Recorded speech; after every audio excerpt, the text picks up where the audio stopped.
Sí, ya, perfecto, ya. Estoy grabando ya. Muchas gracias, ingeniero. Muchas Ya, gracias. muchas Tenga buen gracias. día. Igualmente, Jorge. Estimados estudiantes, buenos días. Después de una semana de trabajo la semana anterior, el día de ayer teníamos nosotros asistencia o clases asincrónicas. Había preparado yo un material para enviarles a ustedes a la plataforma, pero la verdad es que como estaba de jurado con las señoritas aspirantes a policía, estuvimos 5 horas aquí sentados y era exposición tras exposición y se me olvidó enviarles el material. Pero ayer estuve subiendo a la plataforma, no sé si ustedes habrán revisado la plataforma, ya hay cierto material. Hoy día quiero complementar ese material para seguir subiendo. Hoy día ustedes revisarán, creo que va a haber 1 o 2 tareas que voy a subir para que ustedes ya la vayan realizando, ¿no? Déjenme buscar el material que estuve trabajando ayer para hacerlo hoy día.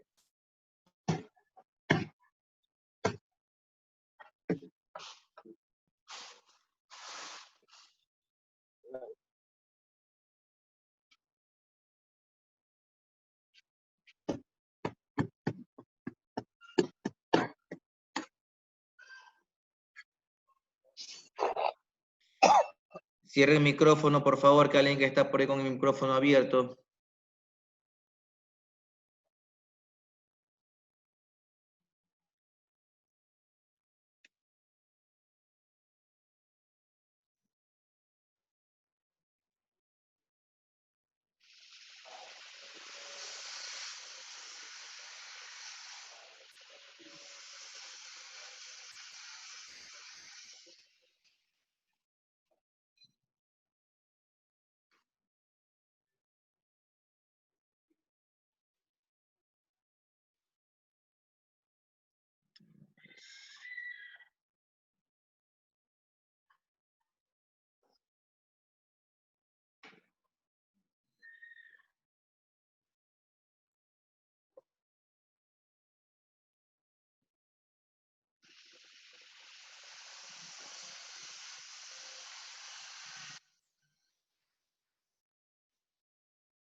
No es.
Si visualizan las imágenes, dice generalidades de ergonomía. Sí, ingeniero. Listo, bueno, continuamos. La semana pasada, creo que, no sé si fue la semana pasada o 2 semanas o 2 clases, hemos visto todo lo que tiene que ver con definiciones, conceptos, tipos de ergonomía. Creo que ya tenemos claro eso, ¿no? Que la ergonomía es la ciencia, es una ciencia porque utiliza conocimientos, por eso es una ciencia, utiliza conocimientos ya adquiridos o información ya dada desde hace muchos tiempos atrás. Creo que les había indicado también que es parte de la higiene teórica, todos esos conocimientos que ya están plasmados, ¿no? Todos los libros, todas las normativas, todas esas tablas, todos esos cuadros, todos esos métodos. Tenemos una gran cantidad de información que ya la tenemos nosotros, podemos tener acceso a este tipo de información, ¿no? Por eso es una ciencia. porque utiliza información que ha sido consensuada, ha sido evaluada, ha sido probada, ya como que se llama, están esos datos, ¿no? Por eso es una ciencia. Y también porque utiliza herramientas de otras ciencias, como las matemáticas, como física, como la biología, como la anatomía, como la fisiología, entonces que también son otras ciencias, y la ergonomía utiliza también estos otros conocimientos, ¿no? Por eso es una ciencia. Y el objetivo, el fin de la ergonomía es lograr o buscar la forma de adaptar el puesto de trabajo al trabajador, ¿no? No es lo contrario, no es que el trabajador se adapte al puesto de trabajo, ¿no? Eso no es ergonomía es adaptar el puesto, adaptar la herramienta, adaptar el sistema, que el trabajador se encuentre totalmente confortable a realizar el trabajo, ¿no? Creo que les había indicado acerca de un criterio de que un trabajador contento es un trabajador productivo, ¿no? Un trabajador que se sienta, que se siente él eh, muy, valga dar una, muy contento, que está muy agradable haciendo su trabajo, muy confortable, que no tiene dificultades. Entonces, ese trabajador va a rendir mucho más, ¿no? Entonces, eso como criterio, ¿no? Bueno, entonces vamos a ver hoy día acerca de los factores de riesgo que encontramos nosotros en ergonomía, ¿no? Creo que les había indicado que ergonomía son levantamientos de carga, ergonomía son movimientos repetitivos, ergonomía es posturas, eso es ergonomía, ¿no? Entonces, otra cosa que también quisiera dejar bien en claro, ¿no? Porque hay algunos estudiantes que se confunden. Cuando yo les digo, a ver, por favor, entre peligro, riesgo y factores de riesgo, por favor, denme como que se llama ejemplos, ¿no? Y hay estudiantes que a veces por decirme un riesgo me dicen un factor de riesgo, ¿no? Entonces, el peligro es esa amenaza que está ahí. Ese es el peligro, ¿no? Es una amenaza que está presente en nuestro medio ambiente, ¿sí? Y el riesgo es evaluar esa amenaza, ¿no? ¿Sí? Entonces, por lo general el riesgo es la probabilidad de que esa amenaza se convierta, se concrete, ¿sí? Y la severidad, o sea, la probabilidad por la severidad que ocasiona, o sea, el tipo de lesión que ocasiona, ese es el riesgo. Y los factores de riesgo son estos elementos, estas variables que ayudan a que ese riesgo eleve su condición, ¿no? De tal vez uno que se llama alto, medio, bajo. Entonces, esos factores de riesgo es lo que impulsa, lo que como incentiva, como el que promueve, como el que fortalece, como el que ayuda para que ese riesgo se concretice en ese peligro que está ahí, ¿no? Por ejemplo, un peligro, una escalera que está en unas condiciones inadecuadas, ¿no? Está una escalera ahí, tiene unos peldaños que están frágil, quebrados, eso es un peligro, ¿no? Esa escalera que no se debe utilizar. ¿Cuál es el riesgo? Coger esa escalera y utilizarla. ¿Sí? Utilizar esa escalera, ¿no? Entonces, si yo utilizo esa escalera que está totalmente con fallas, el riesgo ¿qué es? Es un riesgo alto, porque hay muchas probabilidades de que yo al pisar ese peldaño que está flojo, dañado, me caiga, ¿no? Y cuando yo ya me caigo, es como que se llama, ya se convierte en una consecuencia. Pero ¿cuál es el factor de riesgo? El usar esa escalera. El usar esa escalera. Ese es el factor de riesgo, utilizar esa escalera, ¿no? Entonces, ¿el riesgo cuál es? La probabilidad de que yo me caiga. ¿Cuál es el factor de riesgo? Coger esa escalera, utilizar esa escalera, ¿no? Eso sería un acto inseguro. O sea, coger esa escalera, utilizar esa escalera sabiendo de que eso de ahí no lo debo utilizar y lo hago. Entonces, ahí está el factor de riesgo, ¿no? La imprudencia de uno, ¿no? De sabiendo que eso está dañado y lo cojo. Ese es el factor del riesgo. El peligro es la escalera dañada.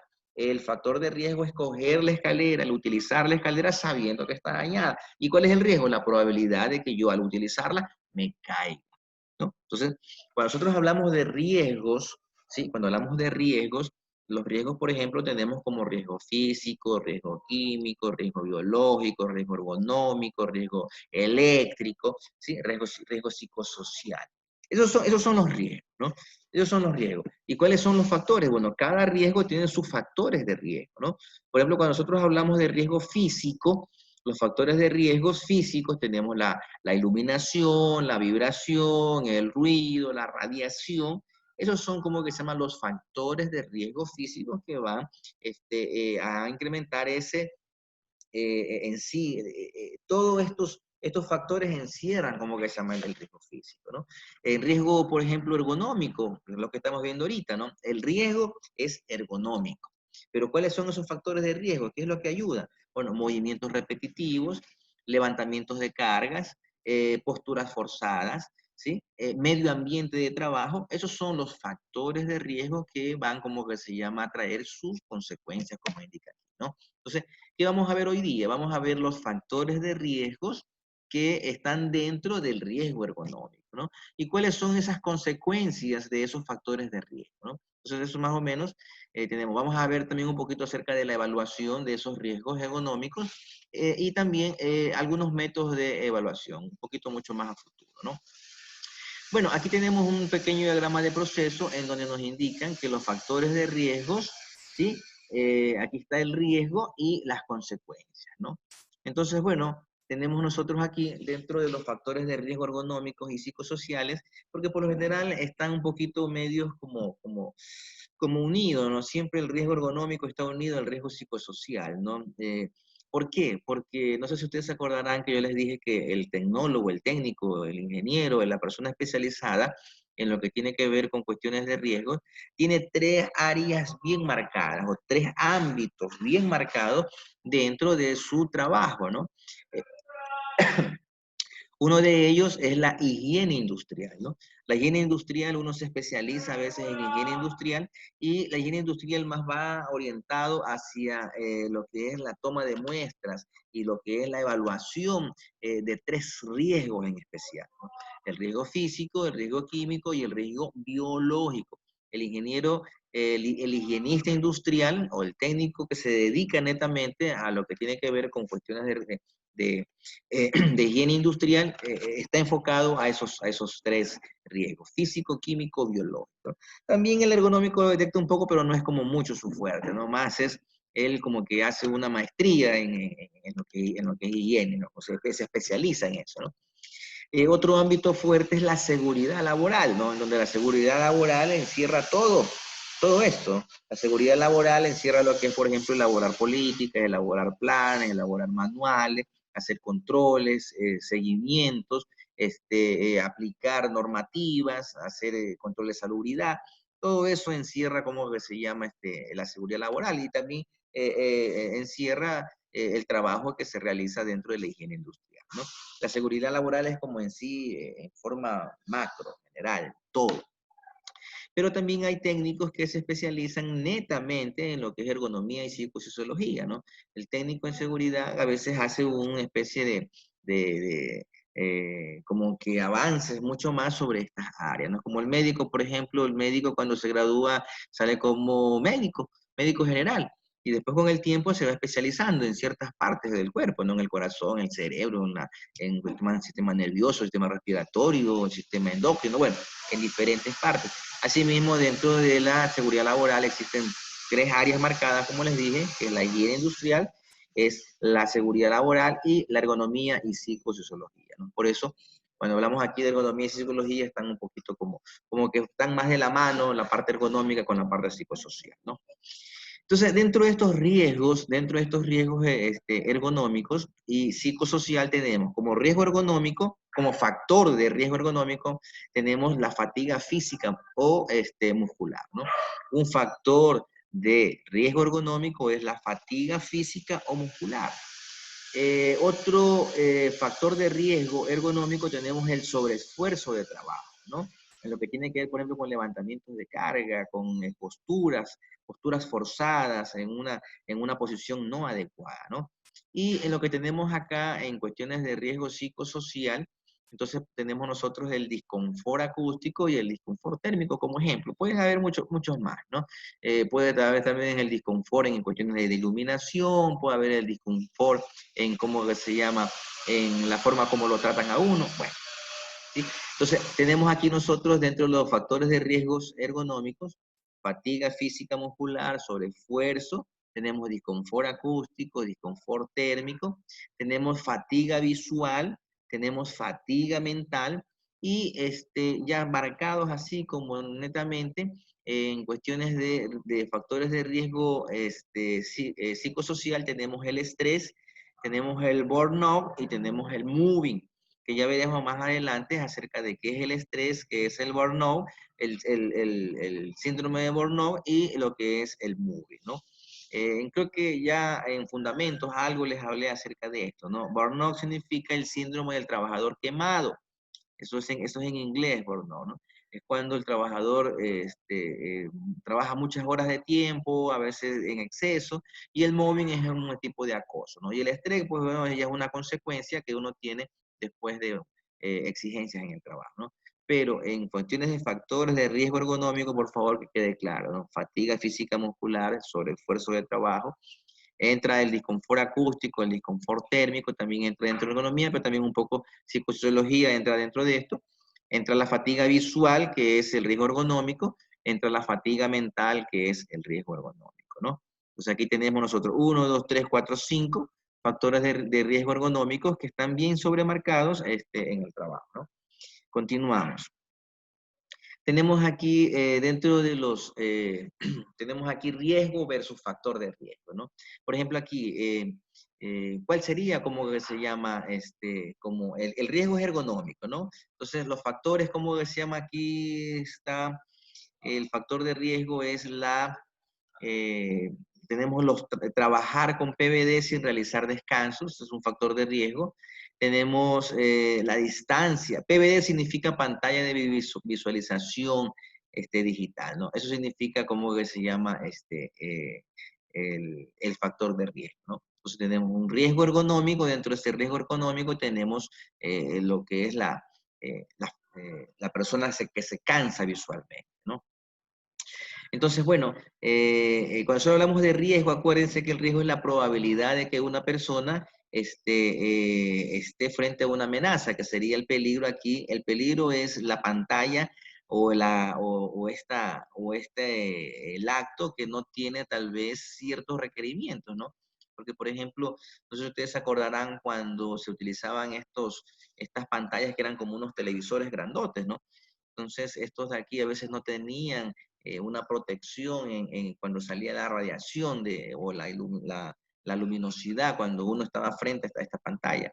Entonces, por lo general siempre decían que uno tenía que ponerle vendían en el mercado unas pantallitas que uno le ponía encima de este monitor para que esos rayos no llegaran a nuestra cara, ¿no? Entonces, aquí el peligro es ¿no? El peligro es la computadora que a lo mejor no tiene las condiciones necesarias, ¿no? El riesgo ergonómico, porque esto ocasiona que si no tiene las condiciones necesarias puede ocasionar una fatiga visual. Aquí lo han puesto como el riesgo en sí, la fatiga visual, ¿no? ¿Y qué es lo que ocasiona que esta fatiga visual se concretice? ¿Sí? Que la persona tenga la dificultad trabajar con pantalla de visualización digital sin realizar descanso. A veces uno está 3, 4, 5 horas, 8. Por ejemplo, ayer yo estuve 5 horas como que se llama sentado frente a la computadora. Entonces, eso es un factor de riesgo que me puede ocasionar una fatiga visual, de que yo ya no pueda ver bien, de que vea borroso, a eso se refiere, ¿no? Otro factor de riesgo que también podemos encontrar nosotros dentro de lo que es el riesgo ergonómico en sí, o la fatiga como que se llama visual, como ya un riesgo ya específico dentro del riesgo ergonómico, es la distancia, ¿no? Cuando uno, por ejemplo, no tiene una distancia adecuada a la pantalla de visualización, ¿no? Por lo general, la distancia adecuada son 40 centímetros, se puede decir como mínimo, ¿no? Tal vez máximo serían 42, 43, 45 centímetros, ¿no? Pero tiene que entrar entre ese rango, ¿no? Entre 40 centímetros a 42 centímetros. Es la distancia que uno tiene que estar con la pantalla de visualización, ¿no? Otro factor de riesgo que también incide o ayuda a que haya una fatiga visual es que el reflejo, ¿sí? Entonces ustedes se darán cuenta que el estar frente a un televisor o alguna pantalla de visualización digital, que es una computadora, la pantalla de una computadora, es que esto es luz.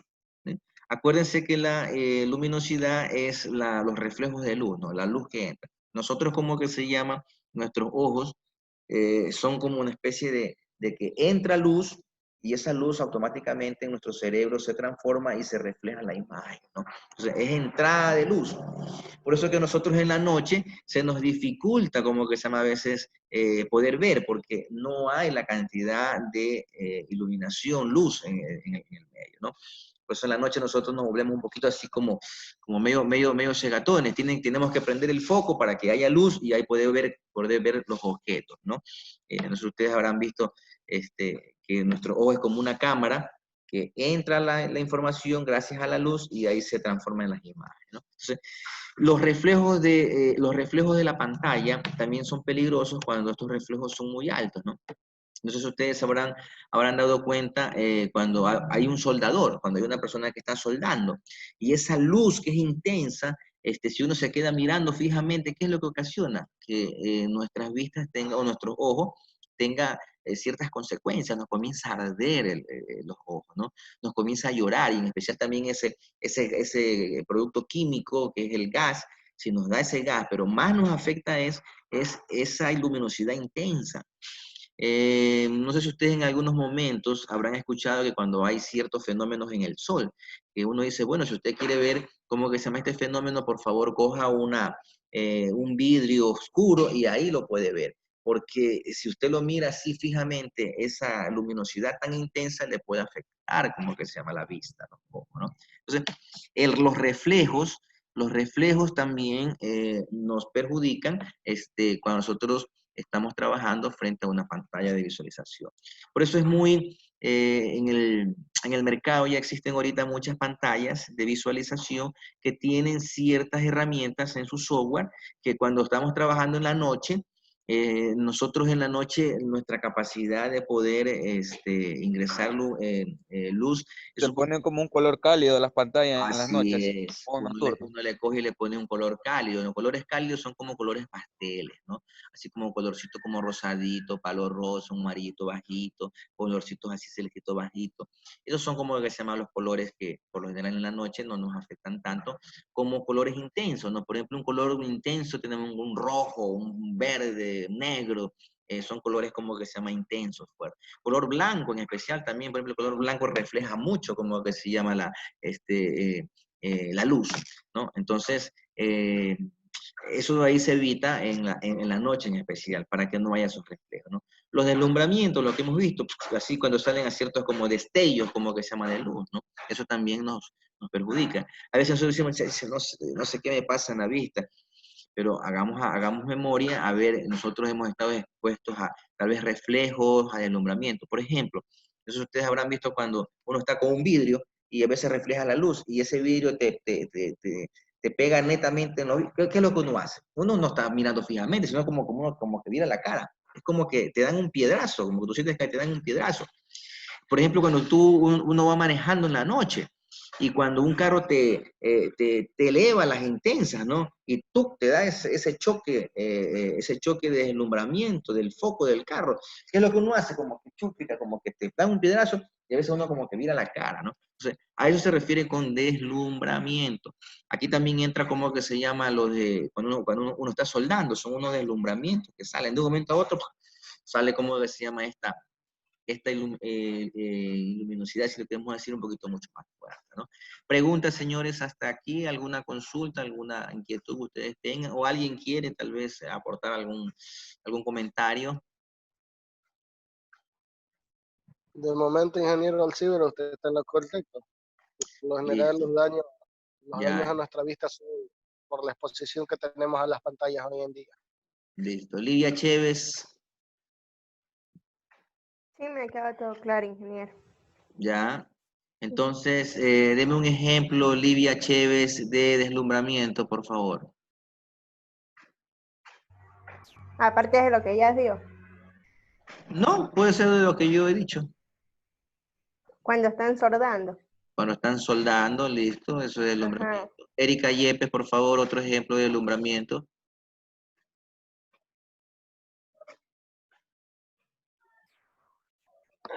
¿Deslumbramiento nomás? Sí, deslumbramiento, sí. Ya, puede ser cuando trabajamos hay una máquina que proyecta partículas y también hay que proyecta como chispa. Y eso tienen que ponerle una pantalla.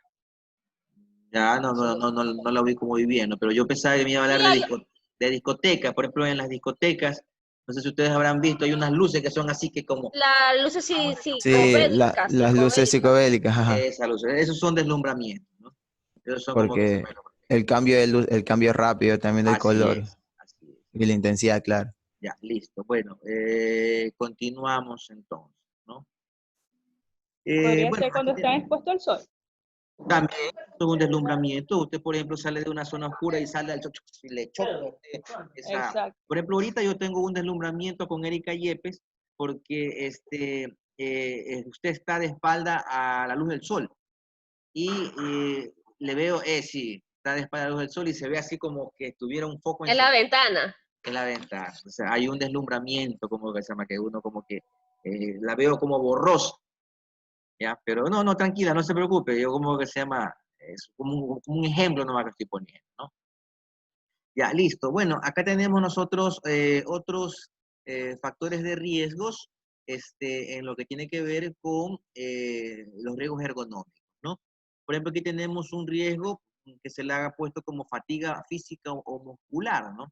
Este es un riesgo ergonómico, la fatiga física y muscular, y que ayuda a que exista esta fatiga física y muscular. Cuando nosotros hablamos de fatiga física y muscular, nos estamos refiriendo a todo trabajo que el trabajador haga con sus, con sus músculos, ¿no? Con sus brazos, con sus piernas, con su torso, ¿sí? Con sus hombros, todo lo que involucra toda la parte muscular es un factor de riesgo físico o ocasiona una fatiga muscular, ¿no? Lo que vimos anteriormente, en cambio, todo eso tenía que ver con una fatiga visual. Y que ya después veremos más adelante que esta fatiga visual se puede también ayudar a lo que es la fatiga mental, ¿no? Bueno, ya veremos más adelante. Entonces, dentro del riesgo ergonómico, dentro de lo que es la fatiga física muscular, los factores de riesgo que inciden, que influyen, que apoyan, que ayudan, ¿sí? Que estimulan a que haya una fatiga visual, están los movimientos repetitivos, ¿no? ¿Qué es un movimiento repetitivo? Bueno, es realizar ciertos movimientos en determinado tiempo, ¿no? Por ejemplo, si usted realiza un mismo movimiento, se me ocurre, en un minuto lo hace 60, 70, 80 veces, lo hace en un minuto, pues se podría considerar como un movimiento repetitivo, ¿no? Por ejemplo, las personas que están trabajando con el mouse, ¿no? Están que mueven el mouse para allá, para acá y eso que están ahí, eso es un movimiento repetitivo. Estas personas que vemos aquí, que están como que se llama seleccionando fruta, no sé, camarón, pescado, flores, entonces ellos están así, ellos están coge y coge porque es una banda transportadora y uno tiene que estar rapidito. Entonces miren el movimiento que la muñeca, cómo se mueve la muñeca, ¿no? Entonces eso, el estar muchas horas expuesto, acuérdense de higiene industrial, ¿no? ¿Por qué son las enfermedades profesionales? Por el tiempo de exposición. Cuando uno está expuesto ante un factor de riesgo demasiado tiempo, eso es lo que ocasiona la enfermedad, que puede ser aguda o puede ser crónica, o también, como que se llama, ocasiona la enfermedad profesional a largo tiempo, ¿no? Bueno, dentro de las enfermedades a largo tiempo, pues creo que está la enfermedad crónica, ¿no? Entonces, bueno, el movimiento, estar todos los días y horas con ese mismo movimiento, ocasiona inflamaciones. ¿En dónde? Ocasionan inflamaciones en los tendones aquí, ¿no? En estos tendones internos que están ahí, que uno se mueve, se inflama, ¿sí? Entonces, eso es conocido como ya las consecuencias de un movimiento repetitivo, ¿no? Tal vez una persona que esté así, que también como que se llama moviéndose para acá, cogiendo un producto para acá y para allá. Ese movimiento que uno realiza así también se puede convertir en un movimiento repetitivo.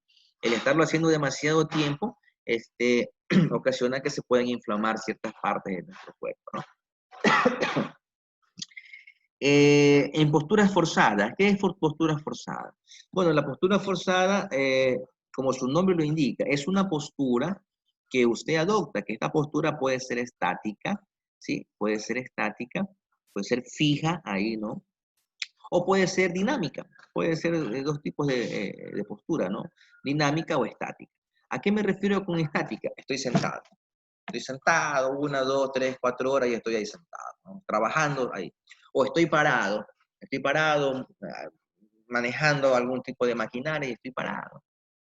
En cambio, la postura forzada dinámica es que estoy tal vez como que se llama moviéndome para acá, moviéndome para allá, moviéndome para acá.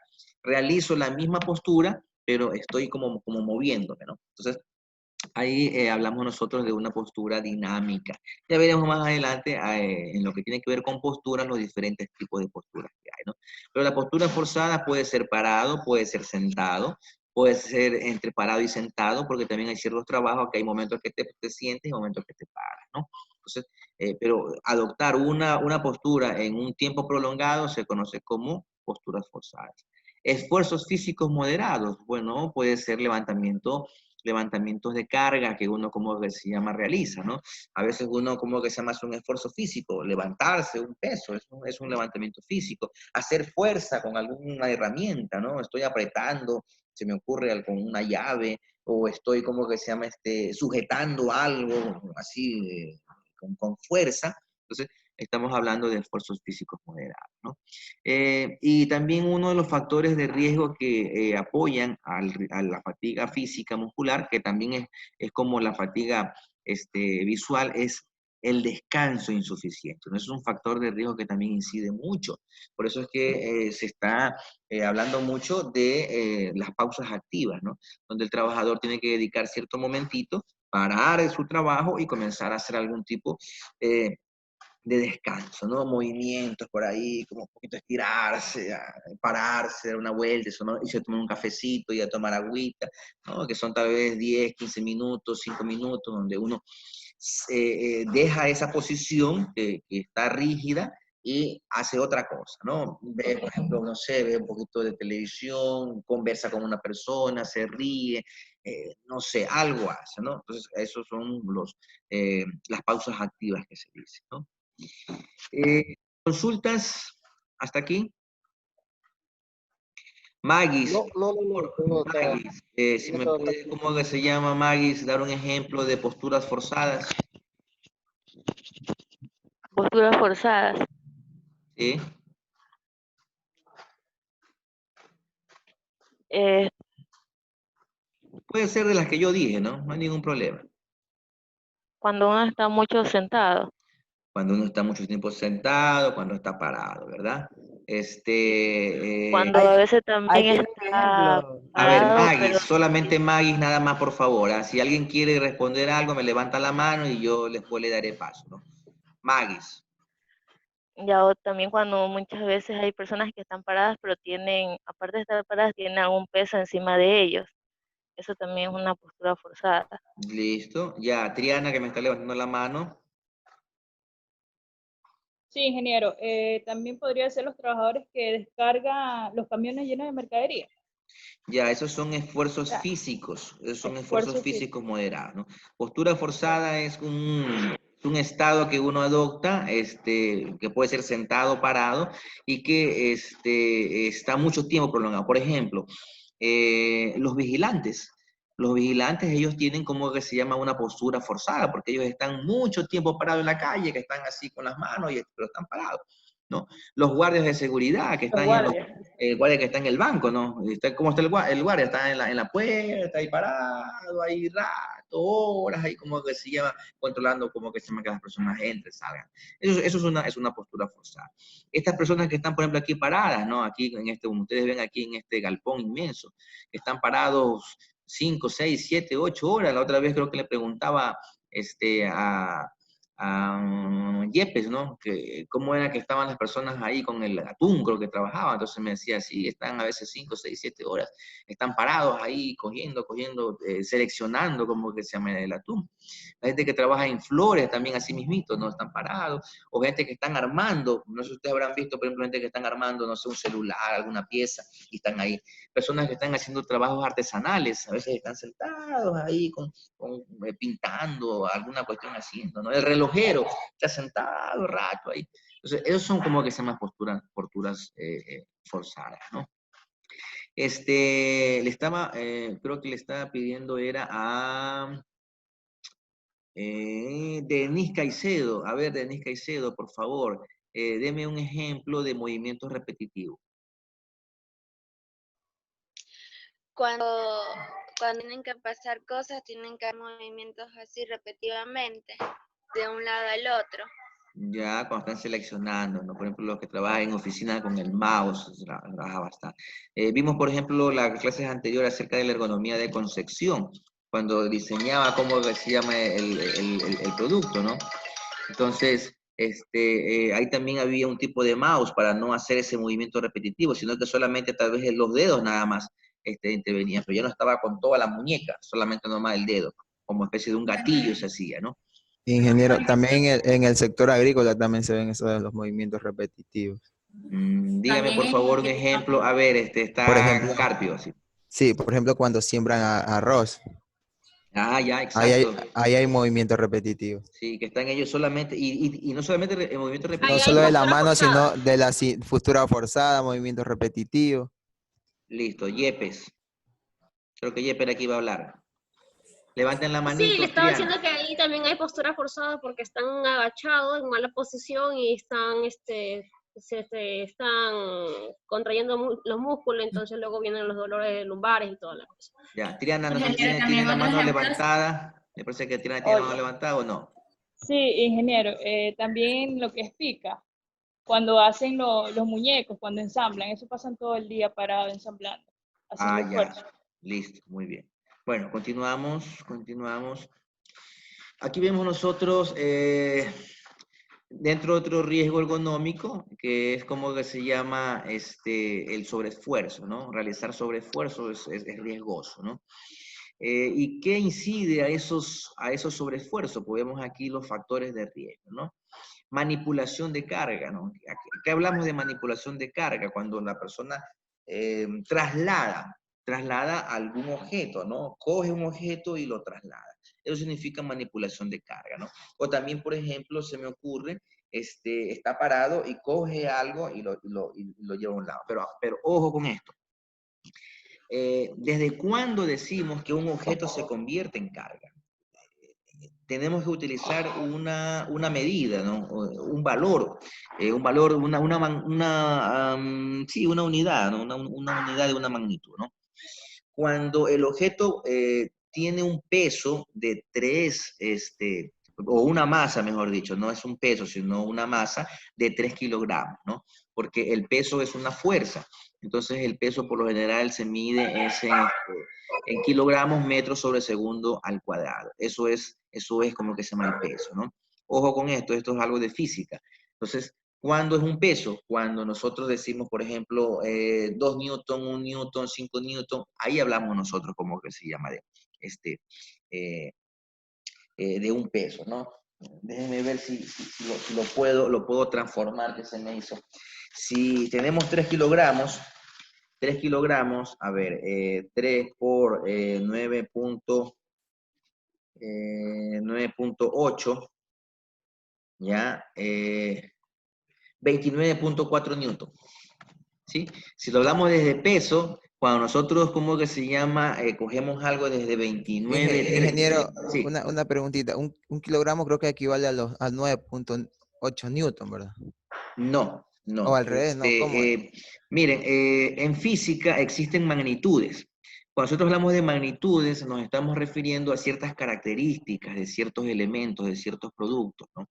Por ejemplo, una magnitud es la longitud. Eso es una magnitud. ¿Qué es una longitud? Bueno, es una forma de poder medir, es una dimensión donde uno pueda medir. Tenemos, por ejemplo, largo, ancho, alto. Eso es como que se llama longitud, ¿no? Y por lo general la unidad de la longitud es el metro. Esa es la unidad de la longitud, el metro. Uno utiliza como que se llama las medidas base, como la medida patrón, que es el metro. En lo que es masa, que también es otra magnitud, entonces la unidad patrón de la masa es el gramo. Esa es la unidad patrón de la masa, el gramo. Hay ciertas magnitudes que son fundamentales y otras magnitudes que son derivadas, ¿no? Las magnitudes fundamentales tenemos la longitud, tenemos la masa, tiempo, tenemos la luminosidad o la luminosidad, y tenemos también lo que son la energía eléctrica. Esas son magnitudes, magnitudes fundamentales. Y magnitudes derivadas tenemos, por ejemplo, el volumen, tenemos la superficie, tenemos como que se llama la aceleración, la fuerza. Estas ya son magnitudes derivadas. ¿Por qué se llaman derivadas? Porque nacen de las magnitudes fundamentales, y a veces las magnitudes derivadas son una combinación de varias magnitudes fundamentales, ¿no?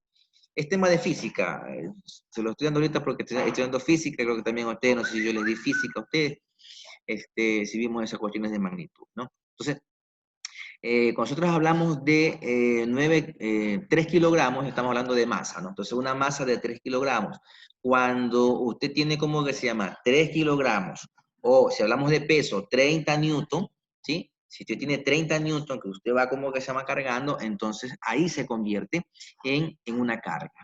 Menos de eso no es manipulación de carga, ¿no? Yo, por ejemplo, cojo un celular. ¿Esto es manipulación de carga? No. No. Esto pesará, ¿qué será? Unos 200 gramos, 250 gramos. Entonces, esto no es carga, ¿no? Pero si yo, por ejemplo, se me ocurre, cojo todo esto, que son todos estos cuadernos, con todo esto de aquí, entonces esto no son 200 gramos, estamos hablando ya casi como de unos 4 kilogramos aproximadamente, ¿no? Porque un kilogramo, ¿cuántas libras tiene? Pues tiene 2.2. 2.2 tiene como que se llama un kilogramo, ¿no? Entonces, todo esto que cogí, aquí estamos hablando que si quiere que hay como unas 6, 7 libras, ¿sí? 6, 7 libras. Entonces, ¿cómo que se llama? Si estoy hablando de 3 kilogramos, si lo quiero llevar a libras, sería 2.2 por 3 serían 6.6, ¿sí? 6.6 libras. Pasado de 6.6 libras, ya entonces es una carga. Y ahí ya estamos hablando de una manipulación de carga, ¿no? Entonces, la manipulación de carga también consiste en yo cómo traslado esa carga, cómo la cojo, cómo la agarro, ya cómo la agarro, cómo la alzo, cómo la elevo y cómo la transporto. Eso es manipulación de carga. Ojo, manipulación de carga es desde 3 kilogramos para arriba, o si lo quieren decir de 30 newton, pueden ser 30 newton, que es el peso, o puede ser de 3 kilogramos, que es la masa. A partir de 3 kilogramos o de 30 newton, se convierte en una carga. Y también, cuando hablamos de manipulación de carga, ¿qué otra característica hay? Bueno, el traslado.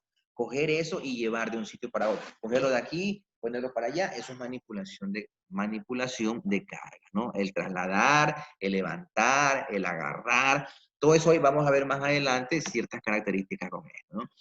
¿Qué otro factor de riesgo encontramos nosotros en el sobreesfuerzo? Bueno, la postura incorrecta de cómo yo hago esa manipulación de carga, ¿no? Creo que ya lo hemos visto anteriormente. Cuando uno levanta un peso, una masa, entonces también como que se llama, cuando lo hace de forma inadecuada, ¿no? Una persona que no está entrenada,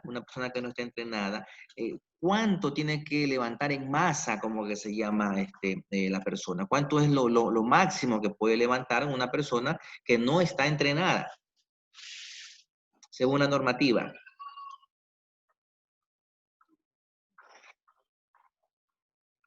Ya se olvidaron, eso sí ya se dio en fundamentos, eso se dio en marco legal, creo que también se vieron.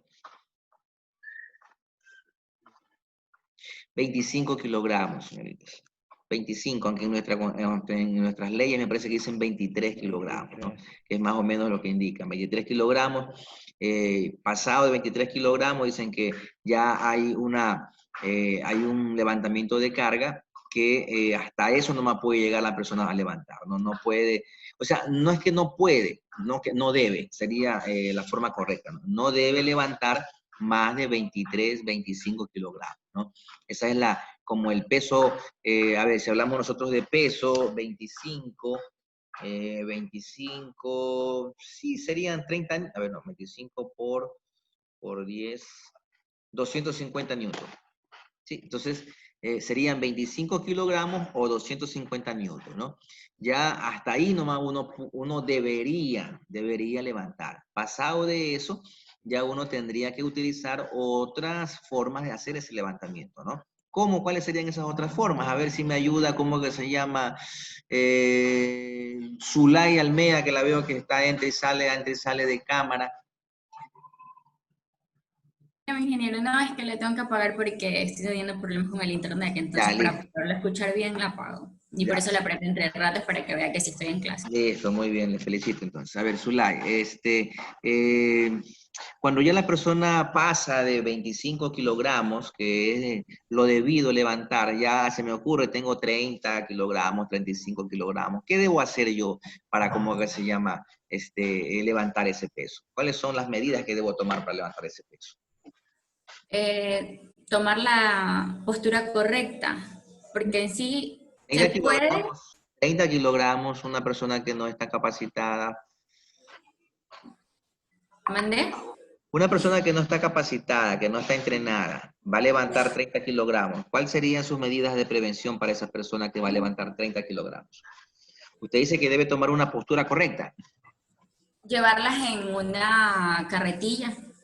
Ya, entonces ahí sí estamos hablando de prevención, ¿no? Una persona que va a levantar más de 25 kilogramos de masa, entonces tiene que tal vez trasladarla en una carretilla, y si la va a levantar, ¿qué le recomendaría a usted a esa persona que va a levantar 30 kilogramos? No le recomendaría levantarlas por lo que ellos no tienen el conocimiento. Pero necesito levantarlo, pues. Necesito levantar ese... Por partes. Una gata hidráulica, ingeniero. ¿Ande? Una gata hidráulica, esas que levantan. Ya, sí, yo debería utilizar alguna maquinaria que me ayude a levantar ese peso, ¿no? Entonces, esa es una medida preventiva, ¿no? Coja una maquinaria para levantar ese peso o llamo a un compañero. O entre dos personas. Así es, entre dos personas usted coge el peso y lo puede, ¿no? Yo me acuerdo que aquí, por ejemplo, a veces cuando compro un saquito de cemento, un saquito de cemento tiene 50 kilogramos, ¿no? Estamos hablando como de 110 libras más o menos, por ahí, un saquito de cemento, 50 por 2.2, sí, 110 libras, ¿no? Y a veces como que se llama mi hijo, dice, no, dice papá, déjeme nomás que yo lo puedo, como que se llama, yo lo puedo levantar, ¿no? Yo digo, yo sé que tú lo puedes levantar, pero no lo debes levantar tú, porque tú puedes tener, o sea, 110 libras, un mal movimiento, no sé, un desequilibrio, algo, y eso te va a ocasionar un daño, como que se llama en la parte lumbar, ¿no? Entonces, entre los dos traslademos, ¿no? Entre los dos se divide 50 kilogramos a 25 cada uno, ahí sí. Podemos nosotros trasladar y no hay riesgo de que alguien sufra algún tipo de daño, ¿no? Alguna consecuencia, ¿no? Entonces, las medidas preventivas son utilizar algún aparato para de levantamiento de carga, una maquinaria, una herramienta, lo puede utilizar, o pedirle ayuda como que se llama a una persona, ¿no? Si yo tengo, por ejemplo, se me ocurre 80 kilogramos y le pido ayuda a una persona, ¿estará bien? No. ¿Por qué? Porque ellas son 40 kilogramos. Muy bien, cada exacto, una. muy bien, exacto. Son 40 y 40, estoy excediendo de 25, ¿no? La idea Solamente es que hasta 50 pueden ser entre dos, ¿no? Ya tal vez entre tres, sí. Entonces, si son 80 kilogramos entre tres, ahí sí ya, porque si dividimos 80 para 3, creo que nos toca como a, no, ni para 3. A ver, porque 80 para 3 creo que sale 25, como 27 me parece que sale, ¿no? Sí, 27. Más, como 27. 7 por 3, 21. Sí, 60, sí, como 27. Ya, entre 4 sería. Ahí sería lo más recomendable, es una maquinaria, ¿no? 26.6666666. Ya, así es. Entonces es más de 25, ¿no? Solamente cuando el trabajador ha sido entrenado, cuando tiene una anatomía física adecuada, fornido, tiene fuerza, se nota que es musculoso, que tiene las posibilidades, ese tipo de cosas, y que ha sido entrenado, se le ha enseñado cómo levantar la carga, la postura, cómo debe tenerlo. Solamente esas personas pueden levantar 40 kilogramos cuando las personas han sido entrenadas, cuando ya se les ha enseñado cómo hacerlo, ¿no? Ellos pueden levantar 40 kilogramos. Pero una persona que no está entrenada, solamente 25 kilogramos, ¿no? La mujer tiene que levantar 15 kilogramos, que es lo máximo que puede levantar, porque las mujeres por lo general no tienen mucho músculo, ¿no? La mujer tiene más grasa que músculo. En cambio, el hombre tiene más músculo que grasa. Entonces, por eso el hombre levanta un poquito más, tiene mucho más fuerza. A no ser que la mujer sea alzadora de pesas y todo ese tipo de cosas, bueno, ahí es distinto, ¿no? Eso también es otro criterio, que cuando uno hace una evaluación del riesgo, uno ve las características del ser humano, ¿no? En la identificación, en la evaluación tiene que ver eso, la edad, el sexo, las condiciones de salud, la vulnerabilidad, todo ese tipo de cosas, ¿no? Entonces, si la mujer es una mujer común y silvestre, común y corriente, que no levanta pesas y todo ese tipo de cosas, máximo 15 kilogramos. Ojo que puede ser tema de evaluación. Mujer, 15 kilogramos. Persona que no está preparado, hombre, 25 kilogramos. 23 dice la ley aquí en el país, pero entre 23 y 25 puede ser. Y como decíamos, una persona preparada, 40. Si es más de eso, tiene que pedir ayuda a otra persona, o si ya excede entre 2 o 3 personas, excede, como que se llama, la cantidad recomendada, entonces tiene que utilizar una herramienta de levantamiento de carga, una gata hidráulica, algunos de estos aparatos que se utilizan, ¿no? Listo. Posturas incorrectas, como les indicaba, estas posturas incorrectas son donde uno a veces está demasiado tiempo, como que se llama, sentado. Por ejemplo, cuando uno está más de 3 horas, 3, 4 horas sentado en la misma posición, ocasiona daños, ocasiona consecuencias, mala circulación de la sangre, ocasiona, por ejemplo, problemas de dolores lumbares, ocasiona a veces, por ejemplo, también cuando uno está sentado, a veces uno no está sentado rectamente, sino que uno está así, ¿sí? Es como que todo el peso, la parte delantera, si ustedes se dan cuenta, todo el peso, la barriga como que se me hace como una bola aquí adelante, ¿no? Entonces, toda esta masa de grasa, esta masa como que se llama que tengo aquí de músculo, esta de aquí se coge como que reposa. ¿En dónde reposa? Pues en los intestinos, ¿sí? Entonces reposa en los intestinos. Entonces, estar, imagínense ahí, 3, 4 horas con todo este peso de la barriga en los intestinos, ¿qué ocasiona? Ocasiona problemas de colitis a veces, ¿no? Colitis, ocasiona estreñimiento, a veces diarrea, cosas así. Entonces, la posición correcta es estar 90 grados, ahí sentadito, no así, sino allí recto. Por eso es que las sillas tienen que ser como que se llama sillas ergonómicas que ayuden a que yo tenga una posición correcta. Si yo estoy correctamente, la posición de la pantalla de visualización, 40 centímetros, tiene que estar ahí, no puede estar, si está lejos, entonces yo me toca hacer así, me toca irme para adelante, y ahí yo tengo una mala posición. Entonces, hay ciertas características cuando uno está sentado, ¿no? Que sea adecuada. 90 grados el cuerpo, que las piernas no estén en el aire, que las piernas estén en el piso, y si no alcanza, pues ponerlas como que se llama encima de un reposapié, ¿sí? Tiene que haber dentro de la silla, como que se llama, apoyabrazos, para que usted tenga los brazos apoyados, y tal vez está usted trabajando ahí.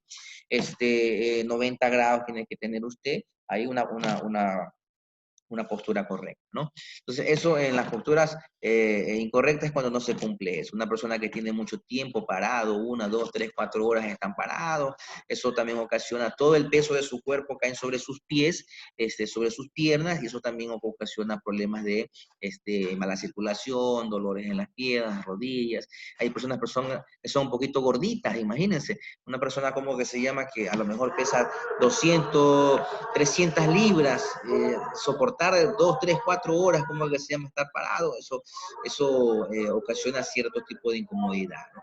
Usted está en el banco 2 horas parado, con 2 horas usted sabe, se mueve para aquí, se mueve para allá, alza una pierna, alza la otra pierna, siente uno una incomodidad, ¿no? Entonces imagínense, estar demasiado tiempo parado también ocasiona daño, ¿no? Y otro de los factores de riesgo que también influye tanto en lo que tiene que ver con sobreesfuerzo físico, con sobreesfuerzo visual, con posturas inadecuadas, es la falta de formación. Cuando hablamos nosotros de falta de formación se refiere al conocimiento que debe tener la persona, a la información que se le haya dado a esta persona, ¿no? Porque una cosa es informar y la otra cosa es formar. Creo que ya la otra vez habíamos hablado de ese tema, ¿no? ¿Cuál era la diferencia? En que la información es cuando yo transfiero algún tipo de dato, ¿no? Alguna información se la doy. Eso es la información. Yo le informo a él, le comunico a él. Mira, esto y lo de acá. Y la formación ya voy netamente a la capacidad de que yo ya le transfiero una gran cantidad de información y después le evalúo cómo que se llama esa información que le di y le pregunto y él me responde, ¿no? Por ejemplo, lo que yo estoy haciendo ahorita, esto es formación. Yo estoy transmitiendo información y estoy preguntando, evaluando, y como ustedes me responden, entonces, ya, listo, los estoy formando, les estoy dando la formación. Preguntas, señores. Tenemos creo que hasta las 10:30, ¿no? Sí, ingeniero. Listo, bueno, continuamos porque la verdad que ya tengo 10:27 y no hemos avanzado mucho, ¿no? Bueno, aquí vemos nosotros otro tipo de riesgo ergonómico, lo que habíamos visto, que era como que se llama la carga mental, ¿no? La fatiga mental. Entonces, a ver, si me quiero descargarla. ¿Con quién tienen después de mí? Con la doctora, si mal no me equivoco. Ya, listo. Bueno, esperemos que la doctora se conecte para terminar, ¿no? Bueno, entonces, fatiga mental, ¿no? ¿Qué es la fatiga mental, ¿no? Aquí podemos ver nosotros cuáles son esos factores de riesgo de la fatiga mental, ¿no? La carga de trabajo elevado, la presión de tiempo, las horas extras no remuneradas, los altos niveles de concentración. Esos son fatiga mental. Y esto se conoce también como, o que incide la organización, ¿no? La organización del trabajo. Entonces, dentro de los riesgos psicosociales, tenemos que la organización influye. Por eso es que nosotros decimos que tanto el riesgo ergonómico como el riesgo psicosocial a veces van un poquito enlazados de la mano, ¿no? ¿Qué es la carga de trabajo elevada? Bueno, cuando me dan más de lo que yo puedo hacer. Se me ocurre, estoy ensamblando algún tipo de aparato y según los cálculos yo puedo ensamblar, no sé, 200 aparatos en el día. Pero llega mi jefe y me dice, oye, ¿sabes qué? Necesito que me ensambles 250 aparatos en el día. ¿Cómo? ¿Qué es lo que tengo que hacer? Más rápido moverme, mucho más rápido. Entonces, si no cumplo los 250, pues a lo mejor no me pagan. A lo mejor me despiden, me ponen ahí, me ponen el ojo y me despiden. Y yo estoy ahí como presionado a cumplir lo que me están exigiendo, ¿no? Entonces, eso de ahí es una carga de trabajo elevada, cuando me piden más de lo que normalmente yo puedo hacer, ¿no? La presión de tiempo, indiqué, oye, necesito que me entregues esto a las 2 de la tarde, a la 1 de la tarde. Oiga, pero si esto es bastante. No, carta a García, que eso es lo que por lo general saben decir muchos gerentes de empresas, dueños de empresas. Carta a García. Yo no sé cómo lo hagas, pero lo haces. A mí me entregas eso a tal hora. Si no me lo entregas, entonces te multo. O si no me lo entregas, entonces habrán 10, 20 personas que están atrás de tu trabajo. Entonces, a uno lo presionan, como que se llama. La presión es buena, pero cuando se la puede manejar. Pero cuando no se la puede manejar, no es buena la presión, ¿no? Porque la presión, ¿qué es lo que hace? La presión hace que tú segregues adrenalina, ¿no? De que tú estés ahí como mucho más despierto, ¿no? Entonces, eso un poco, pero demasiado también hace daño, ¿no? Horas extras no remuneradas. Eso también, eso es organización, ¿no? Por ejemplo, me ponen a hacer un trabajo y tengo que quedarme 1 o 2 horas más del tiempo y no me las remunera, ¿no? Oye, Carpio, necesito como que se llama que me entregues este trabajo a las 5 de la tarde. Oiga, jefe, pero no sé, necesito que me entregue. Chufica, jefe, no puedo, mira, hasta las 6. Ya listo, ya a las 6. Entonces, llegan las 6, trabajé más de 8 horas, 1 hora de más, tal vez hasta me demoré un poquito más, pero me quedé más tiempo y no me pagaron eso. Yo voy a estar contento porque no me pagaron, porque me pusieron más trabajo. Claro que no. Entonces, las horas extras no remuneradas también ocasionan una fatiga mental, ¿no? Uno se pone a pensar, le da coraje, ¿no? Y también un alto nivel de concentración. A veces cuando nos tocan hacer ciertos trabajos que tenemos que estar tan concentrados ahí y la mente como que la forzamos, la presionamos a la mente a hacer cálculos, a estar ahí atentos, ahí, no distraernos y a veces nos concentramos tanto que nos olvidamos del tiempo. Y estamos como que se llama 2, 3, 4, 5, 6, 7 horas. A veces hasta ni comemos por estar tan concentrados. Claro. Así es. Entonces, eso también es otro factor de riesgo que eleva la carga mental, ¿no? Hay una fatiga mental, ¿no? Una persona con una fatiga mental, ¿qué le puede pasar? Perdón. Una persona con una fatiga mental no piensa adecuadamente, no tiene una motricidad adecuada, se vuelve No como... tiene una percepción alta. Así es, el nivel de percepción a lo mejor como que se llama baja, ya no es alta, sino baja, como está tan cansado mentalmente que no se da cuenta que a lo mejor va a poner la mano en algo caliente o se está sentando en una forma inadecuada o va a pisar algo que no está bien o va por la calle así como sonámbula y le puede atropellar un carro o dentro de la empresa voy como sonámbulo cansado mentalmente y me puede atropellar como que se llama el montacarga o voy debajo de algo que me puede caer. Bueno, hay tantas cosas que pueden pasar, ¿no? ¿Ya está la doctora en sala o todavía no? Me avisan, por favor, estén pendientes si está la doctora en sala para darle paso, ¿no? No la veo. Ya listo, continuamos entonces, ¿no? Bueno, seguimos viendo lo que tiene que ver con... no, creo que sí, parece que está acá. A ver, Sí, ya Sí, está sí, la ya está. doctora. sí, creo que está en la parte de acá abajo, ¿no? Doctora, Sí. ¿se encuentra en sala? Solo está silenciada, creo que si mal no me equivoco. Sin micrófonos. Doctora, se fue la doctora. Bueno, déjenme entonces coger quienes están aquí presentes para de una vez ponerlos, ¿cómo que se llama aquí? A ver,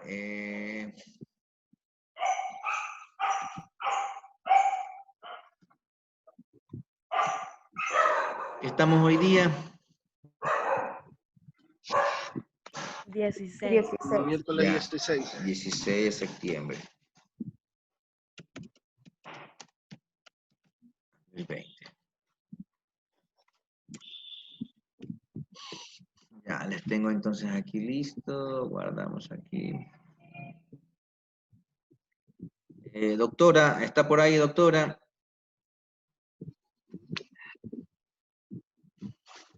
A ver, Sigue silenciada. tengo 2 de seguridad.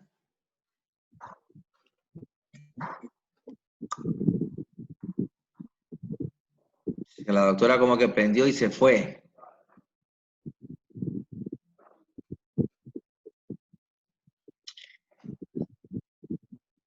Ya,